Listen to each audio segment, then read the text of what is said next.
Yo, what's going on, guys? I'm going to talk a little bit of a personal question right here, just because I think that if you guys understand the way I think and the way I operate, then you guys can take some of those thought patterns and apply them into your own life and see success as well. But I got a question the other day. Someone said, why don't you own your dream car? And this is something that I have thought about for a very long time. I can definitely afford owning my dream car, and my dream car is actually a Corvette C8, the new Corvettes with the mid-engine. I know people talk shit about Corvettes. I know that they say it's a poor man's Ferrari, but there's something about Corvettes that really speak to me. I really like them.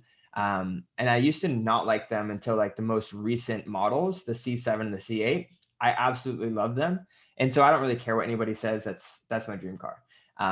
And people, I was asked the other day, like, someone was like, why don't you buy your dream car? My girlfriend asked me this all the time. Why don't you just buy yourself the car? My business partners ask me this all the time. Like, you should just buy the car. Right. And it's not like that I can't afford it, because I can. But the reason why I don't buy it is because of three things. One, I don't want the car payment. Right.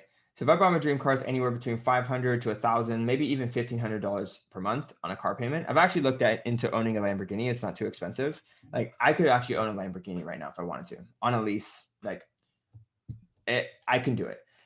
But the thing is, I don't want to have a car payment because it's an extra expense, right?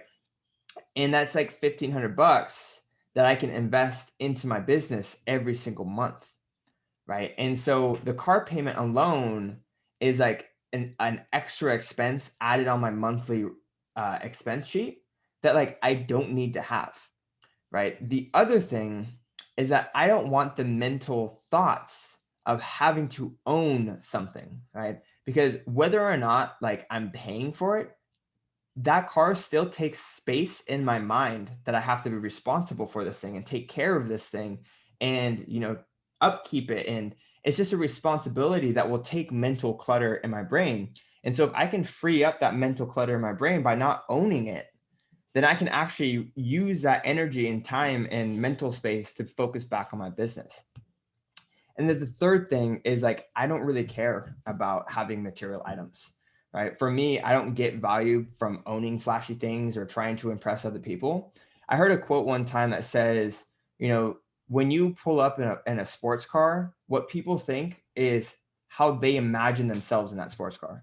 They don't think, man, that guy is so cool. I want to be like that guy. They think, man, I wish I owned that car. Imagine myself driving in that car, right? And so owning these flashy things doesn't actually bring any attention to you, but it makes other people think about themselves in that situation, which is just kind of icky for me. Like, I'm not a big fan of that, right? And so I don't really care about impressing other people.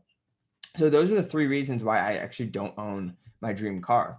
Um, Number one, I don't want the expense, because that expense is going to weigh on me.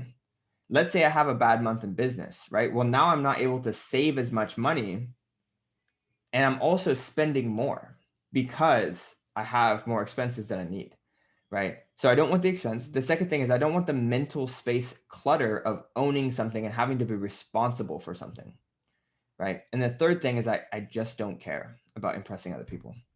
And those are the three reasons why I don't have my sports car. And what it allows me to do is reinvest the money that I'd be saving from owning that car back into my business to grow faster and make even more money. Reinvesting the time and energy of being responsible for a six-figure car. And I can reinvest that time, energy, and focus into my business and make even more money. And three, I don't need to impress any people, right? And that's, just as simple as that. So those are the reasons why I don't own my car. Maybe you guys can look at your big financial, liabilities and think about, how would Zach think about this, right? Chances are you probably don't need it. So hope that helps. Catch you in the next episode.